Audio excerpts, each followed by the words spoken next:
स्वागत है। खबरें शुरू करें उससे पहले नजर डालते हैं आज की हेडलाइंस पर। नीमच में शासकीय भूमि पर अवैध निर्माण रोकने प्रशासन ने की त्वरित कार्रवाई। दूषित पानी से मौतों के बाद प्रशासन अलर्ट, नीमच में 2 केन वाटर प्लांट सील। सेवा और पुण्य के साथ मनाया गया मकर संक्रांति पर्व। मकर संक्रांति पर उज्जैन में महाकाल महोत्सव की धूम, शंकर महादेवन के संग संगीत और भक्ति का उत्सव। मकर संक्रांति से पहले नीमच में चाइनीज मांझे पर सख्त कार्रवाई। नीमच में बगीचा नंबर 21 की शासकीय भूमि पर बिना अनुमति निर्माण को लेकर शिकायत के बाद नगरपालिका ने बुधवार को त्वरित कार्रवाई की। मौके पर जाकर निर्माण सामग्री प्राप्त की गई और निर्माणकर्ताओं को सख्त हिदायत दी गई। नीमच शहर के बगीचा नंबर 21 की करोड़ों रुपए की शासकीय भूमि पर बिना अनुमति निर्माण को लेकर बुधवार को प्रशासन ने त्वरित कार्रवाई की। नगरपालिका ने मौके पर जाकर निर्माण सामग्री जब्त की और निर्माणकर्ताओं को सख्त हिदायत दी। इससे पहले विनोबागंज निवासी सामाजिक कार्यकर्ता संजय गोहर ने कलेक्टर कार्यालय में आवेदन देकर शिकायत की थी कि शासकीय भूमि पर अवैध कब्जा कर उसे टुकड़ों में काटकर बेचा जा रहा है। उन्होंने बताया कि 1 वर्ष पहले भी प्रशासन को सूचना दी गई थी, लेकिन तब तक ठोस कार्रवाई नहीं हुई। सूचना के अधिकार के तहत प्राप्त जानकारी में भूमि शासकीय होने की पुष्टि हुई। नगरपालिका सीएम और दुर्गा बामनिया ने बताया कि शिकायत मिलने के बाद तुरंत कार्रवाई की गई और अवैध निर्माण को रोका गया। उन्होंने कहा कि नगरपालिका भविष्य में भी शासकीय संपत्ति की सुरक्षा के लिए सतर्क रहेंगी। जैसे कि बगीचा नंबर 21 में जनसुनवाई में भी शिकायत प्राप्त हुई थी और आज पेपर में भी आया था, न्यूज़पेपर में भी, कि वहाँ पर अवैध तरीके से अतिक्रमण किया जा रहा है और अवैध निर्माण किया जा रहा है। तो नगरपालिका की टीम के द्वारा उनका निरीक्षण किया गया। वहाँ पर पाया गया कि कुछ अवैध तरीके से एक निर्माण चल रहा था, कंस्ट्रक्शन बिना अनुमति का था और एक लंबी रोड बन रहा था जिसका उनका कहना था कि हम गाय के लिए बाड़ा बना रहे हैं। तो जो अतिक्रमण था उसमें से कुछ सामान जब्त किया और उनको रिमेनिंग जो बचा हुआ था कंस्ट्रक्शन है उसको 3 दिवस के अंदर हटाने के लिए सूचित किया है। और किस प्रकार की हिदायत दी गई निर्माणकर्ताओं? उनको ये कहा गया है कि बिना जब तक आप अनुमति ना ले और व्यवस्थापन ना हो तब तक आप वहाँ पे कोई भी निर्माण कार्य नहीं करें। इंदौर में दूषित पानी पीने से हुई मौतों के बाद प्रशासन अलर्ट मोड में है। इसी कड़ी में नीमच में जांच के दौरान पानी में खतरनाक बैक्टीरिया पाए जाने पर नगरपालिका ने 2 केन वाटर सप्लायर्स के प्लांट सील कर दिए हैं। इंदौर में दूषित पानी पीने से हुई मौतों के बाद प्रदेश सरकार पूरी तरह अलर्ट मोड पर आ गई है। इसके चलते प्रदेश के हर जिले और कस्बे में जल स्रोतों एवं पेयजल आपूर्ति की सघन जांच की जा रही है।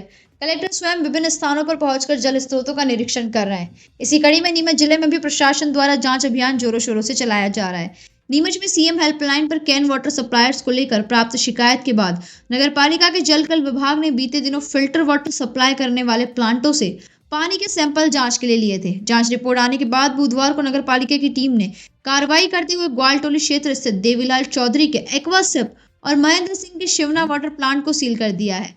इस संबंध में जलकल विभाग के केमिस्ट सुरेश पवार ने मीडिया को बताया कि सीएम हेल्पलाइन पर दर्ज शिकायत के आधार पर केन वाटर सप्लायर्स के प्लांटों से सैंपल लिए गए थे। जांच में पानी में फीकल पॉलीफॉर्म बैक्टीरिया की पुष्टि हुई है जो स्वास्थ्य के लिए अत्यंत घातक है। रिपोर्ट के आधार पर तत्काल दोनों प्लांटों को सील करने की कार्रवाई की गई। नगरपालिका प्रशासन ने स्पष्ट किया है कि नागरिकों के स्वास्थ्य से कोई भी खिलवाड़ बर्दाश्त नहीं किया जाएगा और आगे भी जांच में सख्त कार्रवाई जारी रहेगी। हमें पूर्व में सीमेप लाइन 181 पे शिकायत प्राप्त हुई थी कि शहर में जो पानी सप्लाई हो रहा है केन के माध्यम से वो बदबूदार और बिना पैरा मापदंड के अनुसार हो रहा है। तो उस कार्रवाई को लेकर फिर हमने इनके यहाँ से सैंपल लिया था। ग्वालटोली में 4-5 जो ये केन वाटर जो प्लांट चालू हैं उनसे हमने 4 का सैंपल लिया था। उसमें से 2 में जो फीकल करके जो कोलीफॉर्म होता है वो बड़ा हार्डली होता है और उसमें क्या आदमी अक्सर बीमार होने के चांसेस रहते हैं उस बैक्टीरिया के अंदर। इसलिए फिर हमने आज इनकी जो प्लांट को सील किया है। सर और कहाँ कार्रवाई की जा रही है और किस तरह से अभियान जारी रहेगा? ये अभियान चलता रहेगा, ये मुहिम आगे तक चलती रहेगी। लेकिन अभी वर्तमान में हम लोग शिवना के यहाँ जा रहे हैं। उनके यहाँ पर भी क्या फीकल कोलीफॉर्म जो बैक्टीरिया है वो आया है, तो उनके यहाँ पर भी सील करने के लिए हम लोग जा रहे हैं। कौन सी संस्था बताई सर? फीकल कोलीफॉर्म बैक्टीरिया का नाम होता है। नहीं अभी और शिवना करके। जी सर और क्या इन लोगों को निर्देशन दिए गए हैं सर? क्या ये लोग कब तक हमने इनको बताया है कि जहाँ से आपका जो सोर्स जो है उस सोर्स को ट्रीटेट करो और ट्रीटेट करने के बाद में फिर इसको वापस पानी को आप टेस्टिंग करना, उसके बाद फिर हमारे सामने सैंपल लेना और टेस्ट होने के बाद फिर क्या अगर हुआ तो आगे फिर विचार किया जाएगा खोलने का, यदि रिपोर्ट सही आती है तो। आपका शुभ नाम?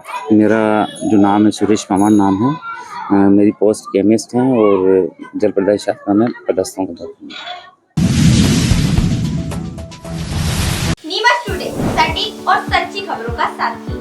अब आप नीमच टुडे की खबरें देख सकेंगे टीवी पर भी। मध्य प्रदेश के नंबर 1 डिजियाना केबल के चैनल नंबर 91 पर देखें नीमच की हर खबर नीमच टुडे पर। बने रहिए नीमच टुडे के साथ, देखते रहिए डिजियाना केबल पर। खबरों के लिए संपर्क करें 9826887578। कनेक्शन के लिए संपर्क करें 7970000105।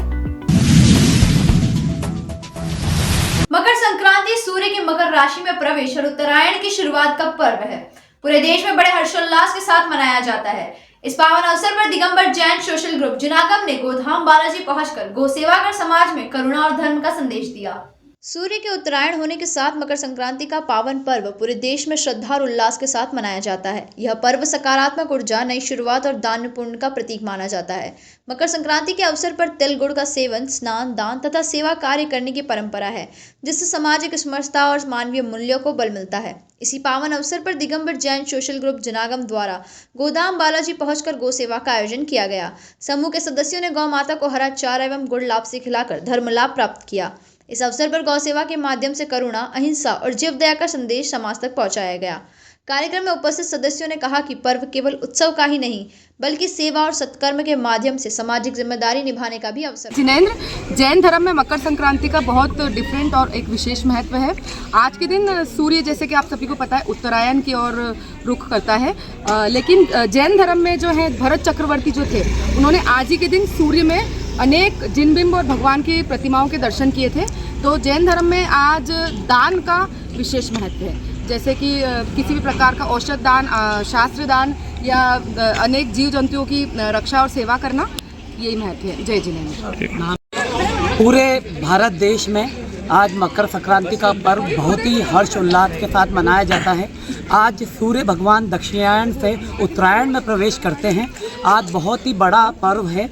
आज के दिन पूरे भारतवर्ष में सभी लोग दान, पुण्य, स्नान आदि करते हैं और इस पर्व को बहुत ही खुशी से मनाते हैं। आज आपने यहाँ पहुँचकर किस तरीके से मनाया गाय को चारा? आज हम दिगंबर जैन सोशल जिनागम ग्रुप के द्वारा यहाँ पर आए हैं और यहाँ पर हमने गौ माताओं को हरा चारा, गुड़, लापसी खिलाकर धर्म लाभ लिया है।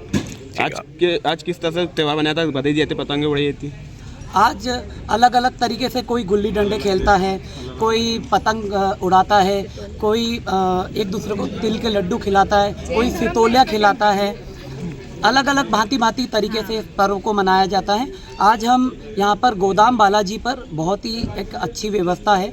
यहाँ पर गायों के लिए, गौ माता के लिए बहुत अच्छा यहाँ पर गौशाला बना रखी है। यहाँ पर उसके अंदर हम लोग आए हैं। और ठीक, आपका नाम? आपका नाम? अमन विनायक। संक्रांति का त्यौहार है।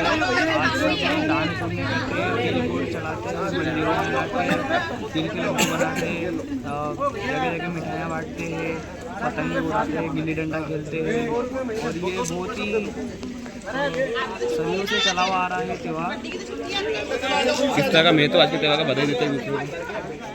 इसका महत्व तो दान पुण्य से ही है। और जैसे कि अपने इलाहाबाद, आज आप यहाँ आए कि गायों को चारा वगैरह खिलाया, क्या रहा? गायों को चारा वारा दिया, दान पुण्य किया।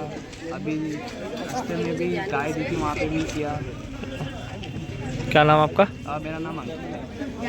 ये मकर संक्रांति मतलब दान पुण्य से शुरू करते हैं। गाय को चारा खिलाया जाता है, गुड़ खिलाया जाता है, पशु पक्षियों को दाना वाना, कबूतरों को दाना, जितना भी पुण्य धर्म वगैरह करते हैं। तो आज के दिन बहुत महत्व है इस चीज़ का। मकर संक्रांति के दिन इसका बहुत महत्व है और सभी लोग दान पुण्य करते हैं और गाय को चारा खिलाते हैं। और क्या खास विशेष बात आज की? और बस पतंग, मतलब बच्चे सभी लोग पतंग उड़ाते हैं। यहाँ एमपी में तो गुल्ली डंडे का ज़्यादा है, लेकिन अभी क्रेज पतंग का खूब चल रहा है। तो पतंग उड़ाते हैं, खेलने वाले गुल्ली डंडे भी खेलते हैं और बहुत अच्छे से मतलब मकर संक्रांति मनाई जाती है। क्या नाम आपका? दुर्गा कुमार। मकर संक्रांति के अवसर पर उज्जैन में 14 से 18 जनवरी तक 5 दिवसीय श्री महाकाल महोत्सव का आयोजन किया जाएगा, जिसमें मुख्यमंत्री डॉक्टर मोहन यादव मुख्य अतिथि रहेंगे और पद्मश्री शंकर महादेवन शिवोहम की प्रस्तुति देंगे। मकर संक्रांति के पावन अवसर पर उज्जैन में 14 से 18 जनवरी तक 5 दिवसीय श्री महाकाल महोत्सव का आयोजन किया जाएगा। उद्घाटन सत्र में मुख्यमंत्री डॉक्टर मोहन यादव मुख्य अतिथि रहेंगे। इस अवसर पर पद्मश्री गायक शंकर महादेवन अपने 2 बेटों के साथ शिवोहम शीर्षक से भक्ति भरी संगीत में प्रस्तुति देंगे। महोत्सव का आयोजन अभ्युदय मध्य प्रदेश एवं स्वाभिमान पर्व 2026 के अंतर्गत संस्कृति विभाग, वीर भारत न्यास और श्री महाकालेश्वर मंदिर प्रबंध समिति के संयुक्त तत्वाधान में किया जा रहा है। कार्यक्रम में राज्य मंत्री धर्मेंद्र सिंह लोधी, गौतम टेटवाल, सांसद अनिल फिरोजिया, बाल योगी उमेशनाथ महाराज, महापौर मुकेश टटवाल और नगर निगम अध्यक्ष कलावती यादव सहित कई गणमान्य व्यक्तियों की उपस्थिति रहेगी। महोत्सव में जनजातीय और लोक कला प्रस्तुतियों का भी आयोजन किया जाएगा। त्रिवेणी संग्रहालय परिसर में रोजाना शाम 4 से 6 बजे तक भारिया, गौंड, भील और अन्य जनजातियों के नृत्य और सांस्कृतिक प्रस्तुतियां देखने को मिलेगी। इसके अलावा कला यात्रा देवास गेट बस स्टैंड से महाकाल महालोक तक आयोजित की जाएंगी, जिसमें शिव बारात की प्रस्तुति शामिल होगी। यह महोत्सव कला, भक्ति और संस्कृति का संगम प्रस्तुत करता है और मकर संक्रांति के उत्सव को और भी भव्य और आध्यात्मिक बनाता है। मकर संक्रांति से पहले नीमच कैंट पुलिस ने बड़ी मंडी क्षेत्र में कार्रवाई कर भारी मात्रा में प्रतिबंधित चाइनीज मांझा जब्त किया और एक दुकानदार को गिरफ्तार किया है। मकर संक्रांति के मद्देनजर नीमच कैंट थाना पुलिस ने नया बाजार की बड़ी मंडी क्षेत्र में एक दुकान पर अचानक जांच कर बड़ी मात्रा में प्रतिबंधित चाइनीज मांझा बरामद किया। कार्रवाई में करीब 10,000 मीटर डोर जब्त की गई और दुकान संचालक को मौके से पकड़ा गया। पुलिस के अनुसार आरोपी दुकानदार आसिफ पिता अजीज मोहम्मद 34 वर्षीय की दुकान से चाइनीज मांझे के 5 बड़े बंडल मिले। इसके अलावा पतंगों का संग्रह भी पुलिस ने कब्जे में ले लिया है। इस मामले में आरोपी के खिलाफ भारतीय न्याय संहिता की धारा 223 तथा पर्यावरण संरक्षण अधिनियम की धारा 15 के तहत अपराध पंजीबद्ध किया गया है। थाना प्रभारी नीलेश अवस्थी ने बताया कि मांझे की आपूर्ति से जुड़े अन्य लोगों की जानकारी जुटाई जा रही है। पुलिस ने साफ किया है कि पर्व के दौरान शहर भर में सख्त निगरानी रखी जाएगी और प्रतिबंधित सामग्री बेचने वालों के खिलाफ कड़ी कार्रवाई की जाएगी। श्रीमान पुलिस अधीक्षक महोदय नीमच श्री अंकित जायसवाल द्वारा लगातार निर्देशित किया जा रहा था कि चाइनीज मांझे बेचने वालों पर और रखने वालों पर, प्रतिबंधित डोर बेचने वालों पर कार्रवाई की जानी है, जिसके तारतम्य में आज रूटीन चेकिंग की गई, जिसमें नया बाजार स्थित रंगरेज की दुकान है, उसका पूरा नाम अजीज रंगरेज करके है। उसकी दुकान पर हमने आज जाकर दबिश दी। दबिश के दौरान, तलाशी के दौरान उस पर चाइनीज मांझे की 5 डोर मिली। लगभग 10,000 मीटर चाइनीज मांझा जब्त किया गया है। किस तरह की कार्रवाई की जाएगी इस पर जो है बीएनएस की धारा 223 के तहत कार्रवाई की जाएगी और साथ में मध्य प्रदेश पर्यावरण संरक्षण अधिनियम की धारा 15 के तहत कार्रवाई की जा रही है। तो यह थी आज दिन भर की खबरें। चलते चलते फिर नजर डालते हैं आज की हेडलाइंस पर। नीमच में शासकीय भूमि पर अवैध निर्माण रोकने प्रशासन ने की त्वरित कार्रवाई। दूषित पानी से मौतों के बाद प्रशासन अलर्ट, नीमच में 2 केन वाटर प्लांट सील। सेवा और पुण्य के साथ मनाया गया मकर संक्रांति पर्व। मकर संक्रांति पर उज्जैन में महाकाल महोत्सव की धूम, शंकर महादेवन के संग संगीत और भक्ति का उत्सव। मकर संक्रांति से पहले नीमच में चाइनीज मांझे पर सख्त कार्रवाई। तो इजाजत दीजिए, तन्वी लकीराक और आप देखते रहे नीमच टुडे न्यूज।